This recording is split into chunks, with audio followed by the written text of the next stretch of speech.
Welcome back. This is episode 4. I'm gonna need some coffee for this. This is energy management for all decks. Some of the primary concepts of energy management is understanding what is your deck doing with energy. There are decks that need the energies in the hand to be discarded. There are decks that need the energies to be in the discard pile and be retrieved by an ability. There are decks that focus on a Pokemon accelerating directly from the deck. And there are others that need the white board of yours to have multiple attached energies everywhere to be discarded from all your board to multiply damage. So from seeing this, there's a huge concept behind what do you do with your energies. Obviously understanding the gimmick of your deck and what you have built will lead into having the right tools. We're gonna take a look at 4 different levels of this energy management idea. This is I call the zero sweat. Most straightforward. Joltik takes 1 energy and its attack is accelerating 2 grass and 2 thunder, usually building Pokemon like Iron Hand and making your board already a menace to take your opponent's Pokemon. Gholdengo himself. Pretty much his whole gimmick is discarding energies that you have in your hand.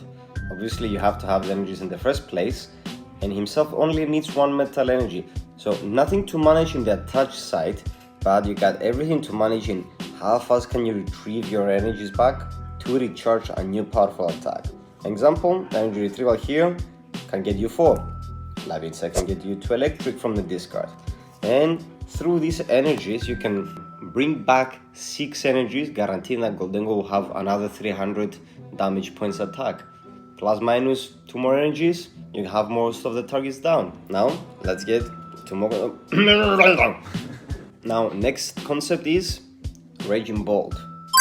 His whole gimmick is to discard energies not from the hand, but from the attached energies on your Pokemon on your board.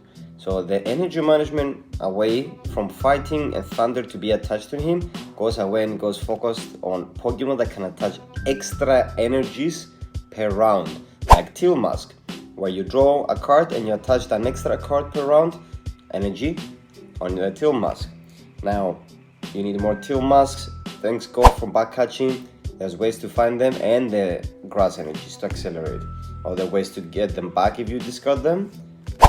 And cheaper ways again, with an energy retrieval takes 2.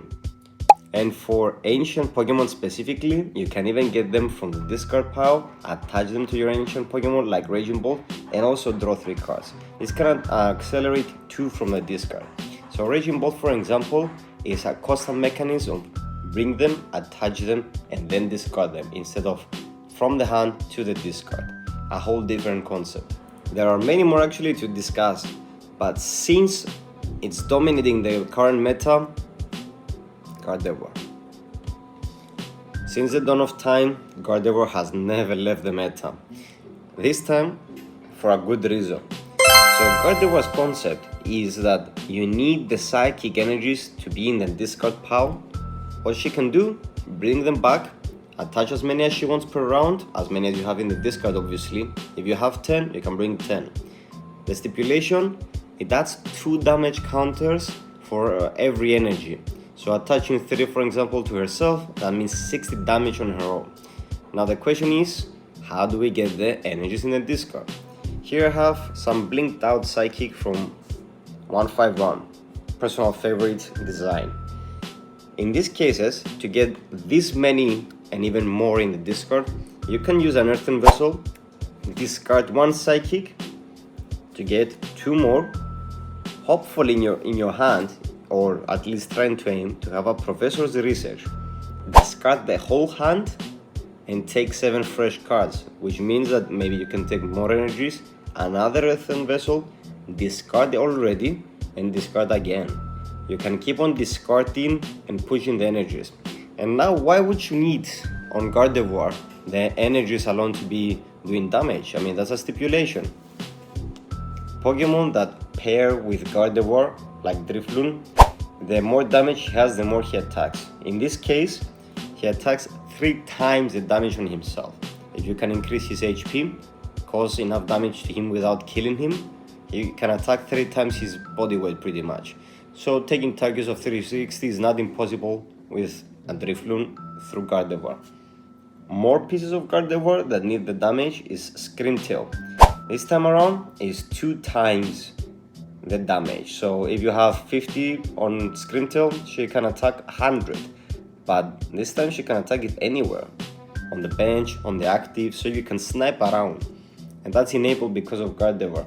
It even enables a very famous card like Munkidori, where you can pretty much pass around the damage of 30 points to the enemy. So even inflicting damage to your Munkidori, you can pass it around. Also having multiple Munkidoris and a Gardevoir, 3 Munkidoris, that's a 19 damage. Gardevoir attacks 190, so you can keep on scaling damages.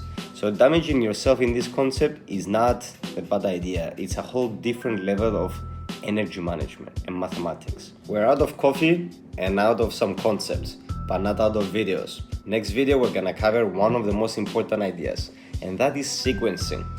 In this game, they might call it lucky if you pull the card you want or from the top deck or whatever, but you do make your luck. Meaning that if you have a strategy that connects pieces and cards together to create a chain reaction to achieve of what you want and need at that given moment, that is not luck, that is skill, and that only comes from sequencing your cards and understanding this greater concept. Bye! Subscribe and like and share!